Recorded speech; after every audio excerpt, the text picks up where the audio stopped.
Good morning student. आइए आज के सेशन में देखिए नेक्स्ट चैप्टर इलेक्ट्रिकल कंडक्शन, वैद्युत चालन। हालांकि चैप्टर के नोट्स आपको ग्रुप में उपलब्ध करा दिए। कुछ मेन टॉपिक्स हैं जो डिस्कस करने वाले, बाकी ये चैप्टर थ्योरेटिकल है। इलेक्ट्रिकल कंडक्शन, जैसे कि आप जानते हो वैद्युत धारा क्या है, पहले भी पढ़ चुके हैं। जब किसी चालक में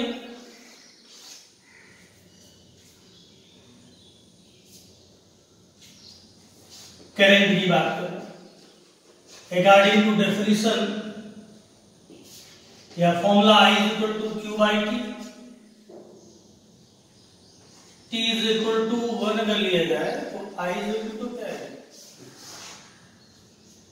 किसी चालक में वैद्युत धारा की वैल्यू उस चालक के किसी भी परिच्छेद क्रॉस सेक्शन ऐसे काट दिया जाए तो ये कहलाता है परिच्छेद। परिच्छेद किसी चालक में यदि आवेश का प्रवाह हो रहा हो तो उसके परिच्छेद से प्रति सेकंड जितना आवेश प्रवाहित हो जाता है, प्रवाहित आवेश किसके बराबर, धारा के। ये इसकी यूनिट होती है कूलाम पर सेकंड, या इसको एम्पियर। डायमेंशन इसका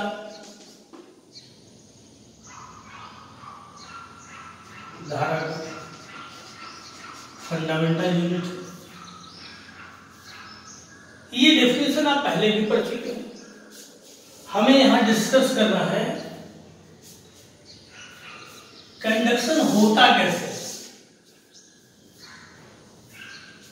ये तो पढ़ते हैं किसी चालक में धारा प्रवाहित होने का मतलब है उसमें आवेश प्रवाह होना। अब आवेश कैसे प्रवाहित होता है उन चीजों को डिस्कस करेंगे।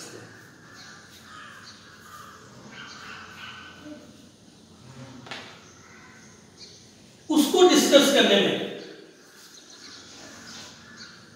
हम चालक की बात करें, फंडामेंटल चीजें देखिए।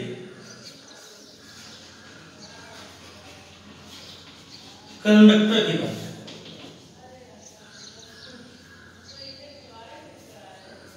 किसी पदार्थ, अब उस पे चल कंडक्शन।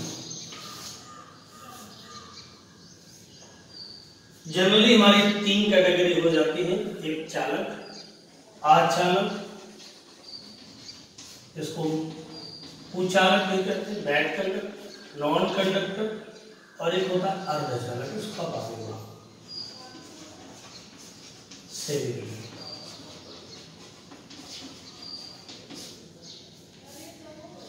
चालक स्थिति वो है, इसमें कहा जाता है कि पर्याप्त मात्रा में मुक्त इलेक्ट्रॉन उपस्थित होते हैं। अभी मुक्त इलेक्ट्रॉन क्या है, ये फ्री इलेक्ट्रॉन है।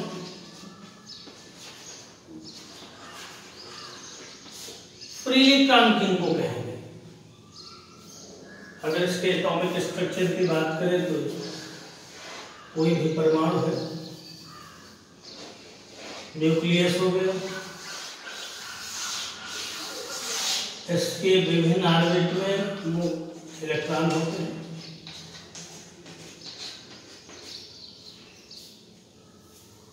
जैसे जैसे ऑर्बिट बढ़ती जाती है इन इलेक्ट्रॉनों की बद्धता नाभिक से घटती है, बंधन ऊर्जा घटती है। अगर कहीं से इसको थर्मल एनर्जी मिल जाती है तो इसके लास्ट ऑर्बिट के इलेक्ट्रॉन कुछ इलेक्ट्रॉन अलग हो जाते हैं।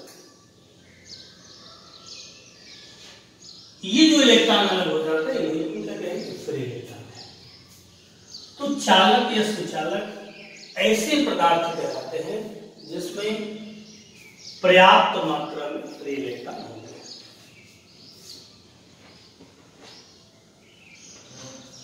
अब ये फ्री, अगर किसी भी परमाणु एटम से अगर इलेक्ट्रॉन अलग हो गया तो ये परमाणु पॉजिटिव आयन बन जाएगा। क्या बन जाएगा? Positive ion. यानी कि पदार्थ के भीतर मुक्त इलेक्ट्रॉन होते हैं और साथ में क्या होते हैं, आयन होते हैं।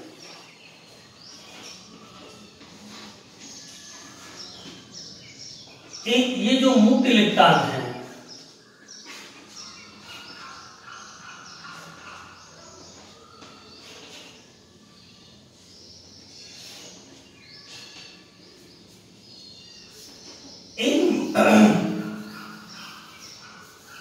ये फ्री इलेक्ट्रॉन है, जैसे ये इनकी गति अनियमित होती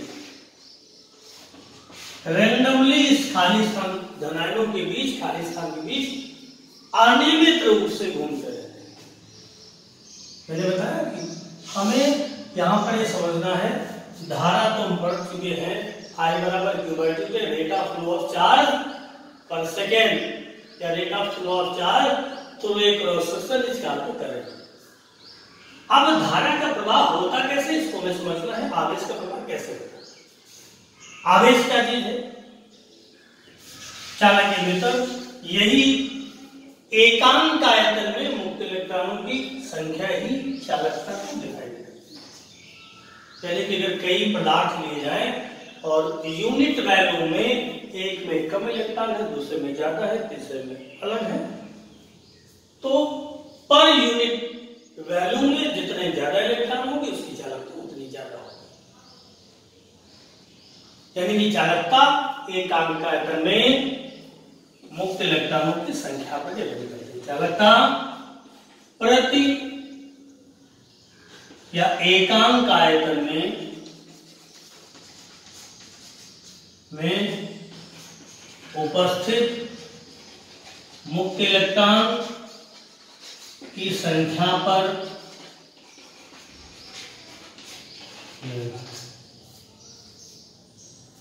एक बात हो गई। अचानक उनको कहते हैं जिनमें प्रति एकांक इलेक्ट्रॉन में मुक्त इलेक्ट्रॉन की संख्या बहुत कम हो, चालक तो उसकी तुलना उसको क्या कहेंगे? अच्छा, अब ये मुक्त इलेक्ट्रॉन की गति कैसी होती है? ये मुक्त इलेक्ट्रॉन इन धनायनों के बीच में निरंतर अनियमित गति करते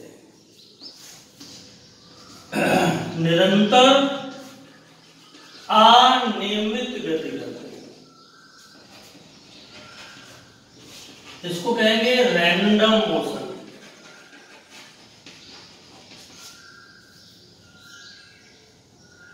रैंडम किसी भी स्थिति में, यानी कि एक इलेक्ट्रॉन तेजी से जा रहा है, किसी धनायन से किसी से टकराकर उसकी दिशा वे दोनों निरंतर बदलते हैं।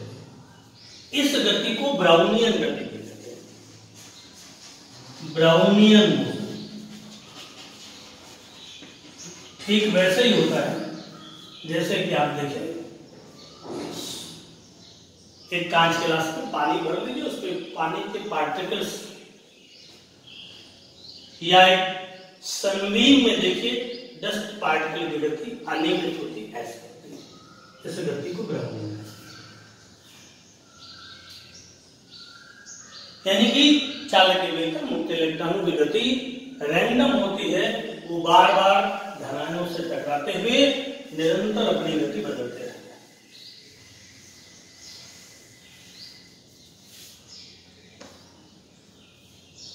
इनकी वेलोसिटी, जिस वेग से गति करते हैं,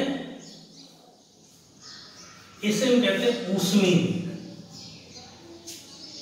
यानी कि मुक्त इलेक्ट्रॉन अनियमित गति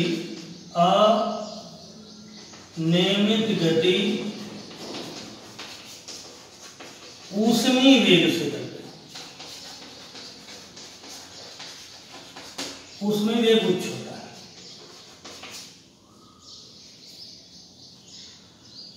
अब चूंकि रैंडम मोशन है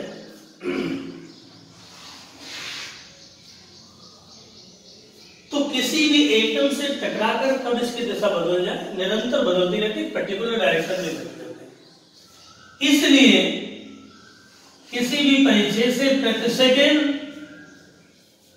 जितने electron left to right move करते हैं लगभग उतने ही राइट लेफ्ट मूव करते हैं, यानी कि इनका नेट प्रवाह शून्य होता है।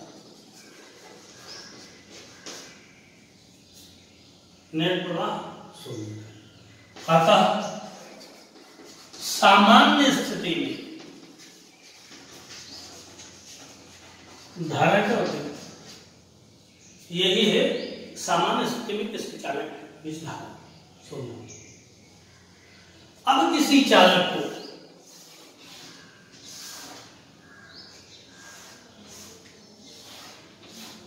सिरों के बीच एक विभवांतर लगा दिया जाता है, तो विभवांतर लगा दिया गया तो वैद्युत क्षेत्र जनरेट कर देगा। देखिए इसके भीतर इलेक्ट्रॉन है रैंडम गति कर रहा है।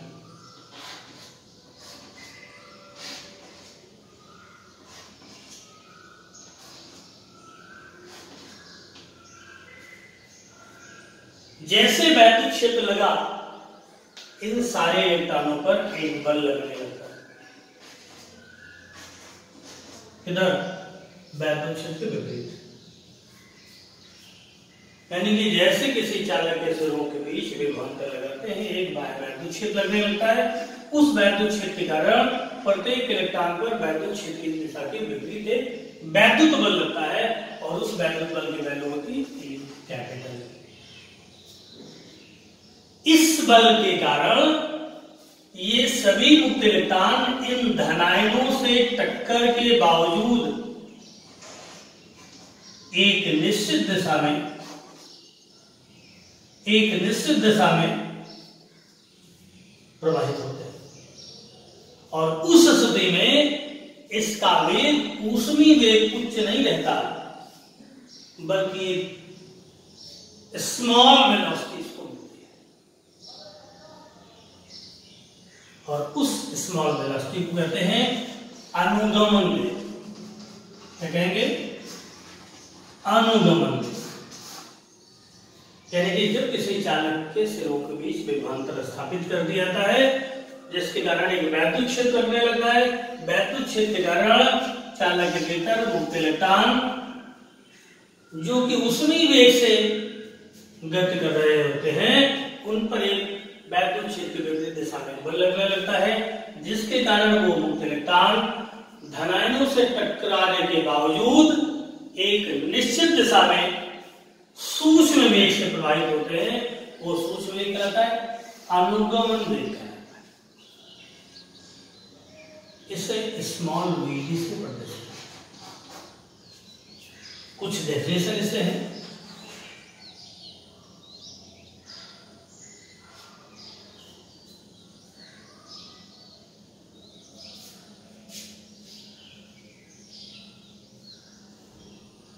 जैसे शांति का रिलैक्सेशन है।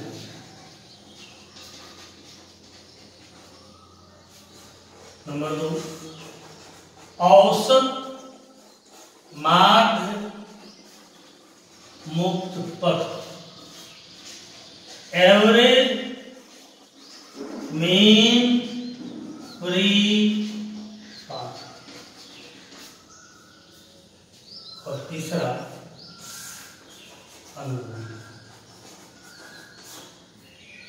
अनुगमन। बड़ी मुश्किल चीज कोई नहीं, मैंने बताया कि थोड़ा सा थ्योरेटिकल पार्ट है। औसत माध्यमुक्त पथ क्या है? धनायन है इसके बीच में, इन्हीं से इलेक्ट्रॉन हुए हैं।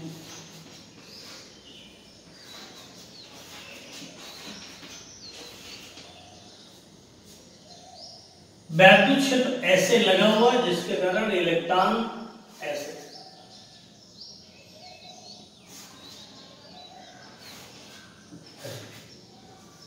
एक इलेक्ट्रॉन ऐसे इससे टकराया, टकराने के बाद इसकी दिशा बदल जाएगी, ऐसे डिविट हो गए, इससे टकराया, टकराने के बाद इसकी दिशा फिर ऐसे, एक बार टक्कर हुई, एक टक्कर और अगली टक्कर, यहां से स्टार्ट किया, पहली टक्कर इस परमाणु से टकराया, टकराने के बाद दिशा बदल गई, फिर दोबारा टकराया। ये दूरी कहलाती है औसत माध्यमुक्त। यानी कि जब वैद्युत क्षेत्र के अधीन कोई भी इलेक्ट्रॉन विभिन्न धनायनों से टकराते हुए एक निश्चित दिशा में प्रवाहित होता है, तो दो क्रमागत टक्करों के बीच चली गई औसत दूरी औसत माध्यमुक्त कहलाती है। दो क्रमागत टक्करों के बीच मुक्त इलेक्ट्रॉन द्वारा तय गई दूरी कराएगी औसत माध्यमुक्त पथ कहलाता है। और औसत माध्यमुक्त पथ तय करने में लगा समय क्या कहलाएगा? श्रांति कहलाता है। यानी इसकी डेफिनेशन क्या कहेंगे? दो क्रमागत टक्करों के बीच लगा समय श्रांति कहलाता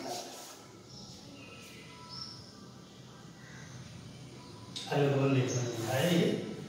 वैद्युत क्षेत्र के अंतर्गत जब मुक्त इलेक्ट्रॉन एक निश्चित दिशा में टकराता है, चलता है, गति करता है, तो विभिन्न धनायनों से टक्कर के बावजूद एक निश्चित दिशा में जिस सूक्ष्म वेग से गति करता है उसका उस वेग को कहेंगे अनुगमन वेग कहेंगे, जिसे वीडी से रिप्रेजेंट।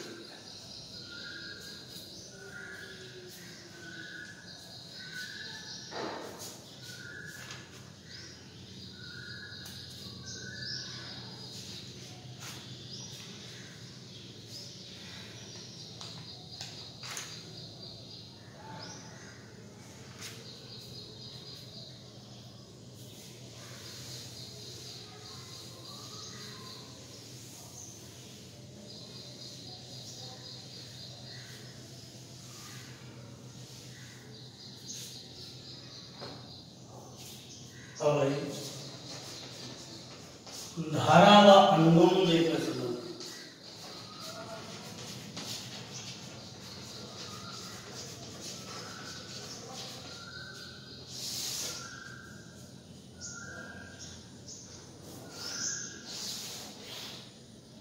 इंपॉर्टेंट टॉपिक है।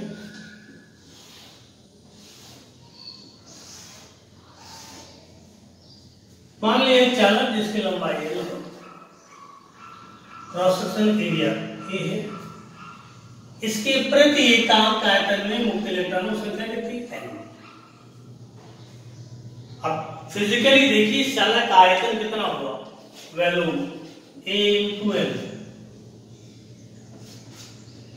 यूनिट क्यूब बोलो, और एक एकांक आयतन में मुक्त इलेक्ट्रॉन कितने n, तो टोटल इलेक्ट्रॉन हो जाएंगे, टोटल इलेक्ट्रॉन होंगे n × A × n। पक्का ही देखिए,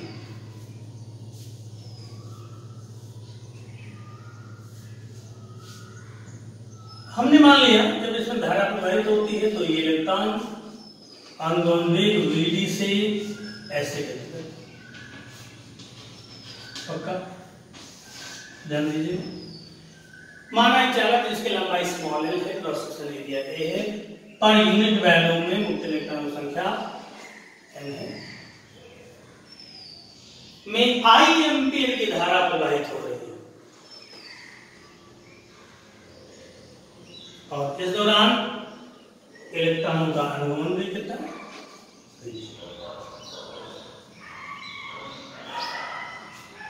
तो I बराबर Q बाई टी से, I बराबर Q बाई टी से हम 1 सेकेंड में प्रवाहित आवेश निकालते। इलेक्ट्रॉन का अनुगमन वेग है VD मीटर पर सेकेंड। आप थोड़ा इमेजिन करिए, हम निकालेंगे 1 सेकेंड में किसी भी क्रॉस सेक्शन के से कितना आवेश प्रवाहित हो जाए। थोड़ी देर के मान चलिए कि ये कंडक्टर एक पाइप के टाइप का है और पाइप का एक ढक्कन है। इस सिरे पर इलेक्ट्रॉन होंगे ऐसे जो निकलने के लिए तैयार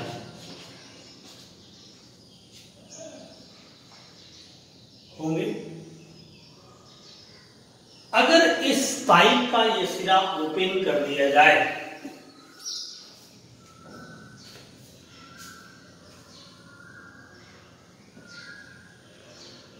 पाइप का ये सिरा ओपन कर दिया जाए तो ये सभी इलेक्ट्रॉन जो सिरे पे हैं 1 सेकेंड में कितनी दूरी तय करेंगे।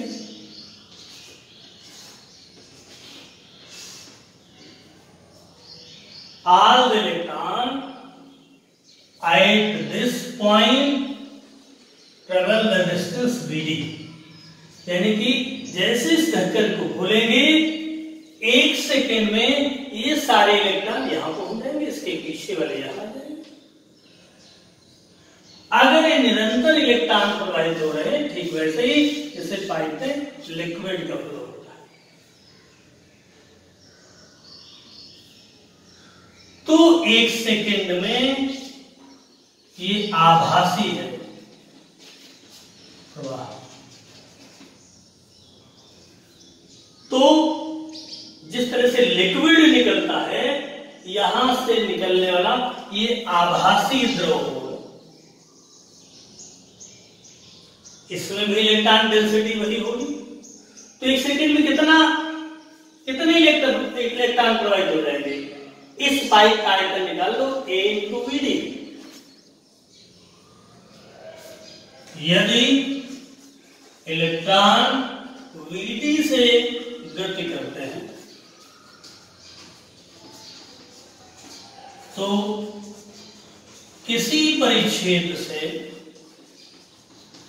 1 सेकेंड में प्रवाहित इलेक्ट्रॉनों की संख्या होगी N into A into VD। ये आभासी आयतन में वृद्धि है। तो प्रवाहित आवेश कितना होगा N into A into VD into E। 1 second में प्रवाहित आवेश है और 1 सेकेंड में प्रवाहित आवेश है। अतः I बराबर Q बाई टी से यदि T बराबर 1 हो तो I बराबर किसके है Q और Q बराबर कितना है NEAVD। इस तरह से I बराबर क्या आ गया NEAVD और VD इज इक्वल टू आ गया I बॉन्ड NEA। किसी चालक में प्रवाहित धारा उसके एकांक आयतन में मुक्त इलेक्ट्रॉन संख्या पर इलेक्ट्रॉन के आवेश और ये अनुगमन वेग। अनुगमन वेग किस पर डिपेंड करता है धारा पर। देखो चालक अगर फिक्स है तो N फिक्स होगा E फिक्स होगा A फिक्स होगा।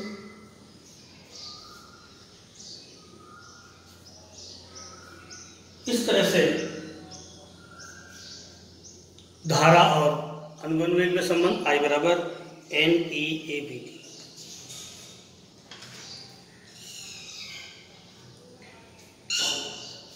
इसके अलावा एक धारा घनत्व तो वैसे ही है जैसे D बराबर m बाई एक काम का आयतन का द्रव्यमान धारा घनत्व। धारा घनत्व को J से डिनोट करते हैं। J बराबर क्या होता है I बाई A। प्रति एकांक परिच्छेद से प्रवाहित धारा, प्रति एकांक परिच्छेद से प्रवाहित धारा की मात्रा धारा घनत्व। इसका मतलब एम्पियर पर मीटर।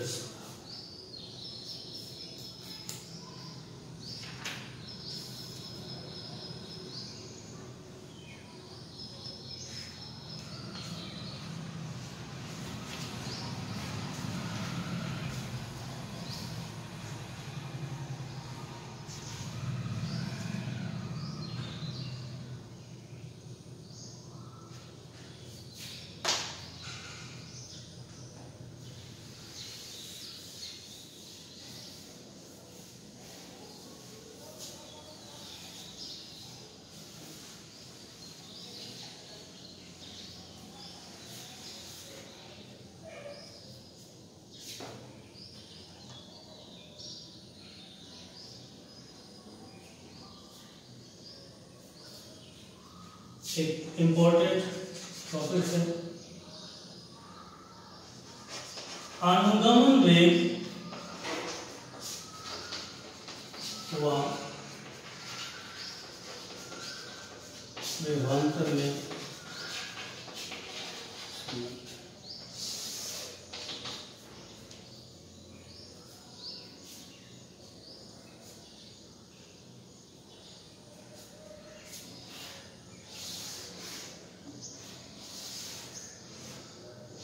को समझिएगा। फॉर्मूले का इसका यूज है। हमने मान लिया एक चालक जिसकी लंबाई L है के बीच एक वैद्युत क्षेत्र के बीच विभवांतर V लगाया जाता है।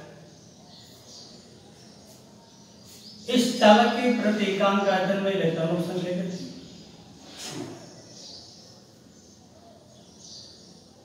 हमने मान लिया एक चालक जिसकी लंबाई L, परिच्छेद क्षेत्रफल कैपिटल A के सिरों के बीच विभवांतर V स्थापित करने पर, V लगाने पर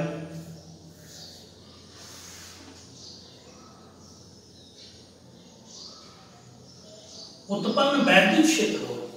हमको क्या निकाला? अनुगमन वेग और विभवांतर। इसको यूं समझ लीजिए, हमको एक्चुअल में अनुगमन वेग का मान विभवांतर के बदल में निकाला है। जब हम चालक के सिर पे विभवांतर लगाएंगे तो वैद्युत क्षेत्र जनरेट हो जाएगा, उत्पन्न वैद्युत क्षेत्र होगा वही बाई है। इस वैद्युत क्षेत्र के कारण प्रत्येक इलेक्ट्रॉन जो ऊष्मीय वेग U1, U2, U3 से गति करता है, वैद्युत क्षेत्र के अनुपस्थिति में प्रत्येक मुक्त इलेक्ट्रॉन ऊष्मीय वेग U से गति करता है। जब हम वैद्युत क्षेत्र लगा देंगे तो वो अनुगमन वेग से गति करता, वही अनुगमन वेग की गणना करते हैं। औसत ऊष्मीय वेग 0 होगा, यानी कि U1 प्लस U3। यही कारण है कि सामान्य स्थिति में धारा प्रवाहित नहीं। जैसे वैद्युत क्षेत्र लगा, प्रत्येक इलेक्ट्रॉन पर बल लगेगा F = E कैपिटल। इस बल के कारण F बराबर m × A से उस पर त्वरण लगेगा F/m, EV/m। ध्यान दीजिए, जैसे विभवांतर लगाया प्रत्येक इलेक्ट्रॉन त्वरित होने लगा किस त्वरण से, A बराबर eV/3। अगर एक इलेक्ट्रॉन की बात करें और इसका श्रांति काल कितना हो, τ1 हो, तो प्रत्येक इलेक्ट्रॉन जिनके श्रांति काल कितने हैं, τ1, τ2, τ3, तो पहले इलेक्ट्रॉन का एक श्रांतिकाल के बाद, एक श्रांतिकाल के बाद वेग हो जाएगा v1 = u1 + a τ। दूसरे का v2 = u2 + a τ। ऐसे बढ़ेंगे un = vn = un + a τ। यानी कि एकांक आयतन में जितने भी इलेक्ट्रॉन थे उन इलेक्ट्रॉनों के एक श्रांतिकाल के बाद यानी कि 2 क्रमागत टक्करों के बाद उनके वेग बढ़कर v1 v2 v3 dash dash. तो यही अनुगमन वेग है। अनुगमन वेग बराबर n इलेक्ट्रॉनों का औसत वेग यानी कि v1 + v2 डैश डैश इसकी value u1 + a τ1 u2 + a τ2। इसको क्या कहेंगे, u1 + u2 + u3/n + a τ1 + τ2 + ये क्या बना u बार + a τ। औसत उसमें भी एक 0 होता है, इसलिए Vd = क्या आ गया,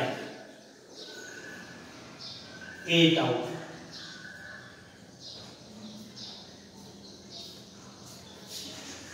Vd बराबर है a की वैल्यू कितनी आई, eV/m।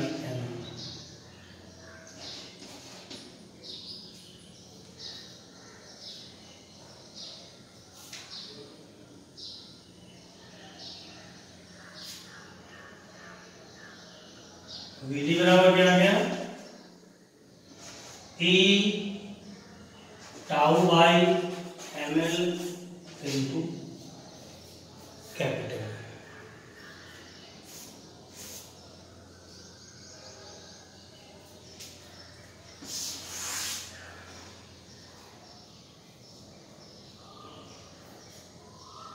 तो इस तरह से आपने छोटे छोटे डेफिनेशन फॉर्मूले देखे। 2 इंपॉर्टेंट रिलेशन है, एक तो अनुगमन वेग निकला और दूसरा धाराओं अनुगमन वेग। इसके बाद इतना आप रिवाइज कर लीजिए। इसके बाद हम ओम के नियम की उत्पत्ति करेंगे और हम रेजिस्टेंस की वैल्यू निकालेंगे। जब हालांकि ये पाठ्यक्रम में पूछा नहीं जाता है, आर की वैल्यू निकालेंगे V में।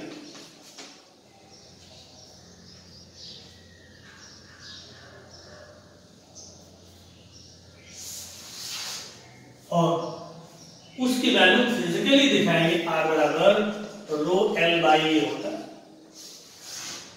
हम यह दिखाएंगे R प्रोपोर्शनल टू L है, R प्रोपोर्शनल टू 1 है।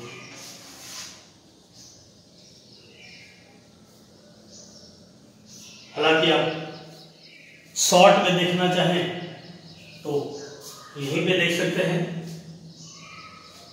Vd की वैल्यू कितनी होती है, अब इससे पहले निकाल चुके हैं। I बराबर NEAVD। अगर Vd की वैल्यू यहां रखते हैं तो I बराबर NEA हो जाएगा, E τ/ml V/I बराबर अगर रख दें तो आ गया ml/ne²a। V/I = ml/ne²a τ। तो हमने देखा किसी चालक के सिरे बीच विभवांतर लगाने पर आवेश का प्रवाह होने लगता है मनोवेग से, जिसके कारण धारा बहने लगती है और उस धारा विभवांतर और धारा का अनुपात m upon n square a tau l by. यहाँ देखिए ओम का नियम भी कहता है यदि चालक की भौतिक अवस्था न बदली जाए, यानी कि फिजिकली और उसका यानी कि आयतन और ताप न बदले जाए, दाब बदलने का कोई प्रभाव नहीं होता। अगर ताप नहीं बदलेंगे तो टाउ कांस्टेंट रहेगा और फिजिकली लंबाई चौड़ाई नहीं बदलेंगे तो एल और ए कांस्टेंट रहेगा। ये पहले से कांस्टेंट रहते हैं तो ये वैल्यू कांस्टेंट कहलाएगी और यही आर होता है m upon n square tau l by a। इसको कहेंगे रो, m अपॉन n स्क्वायर। बस थैंक यू।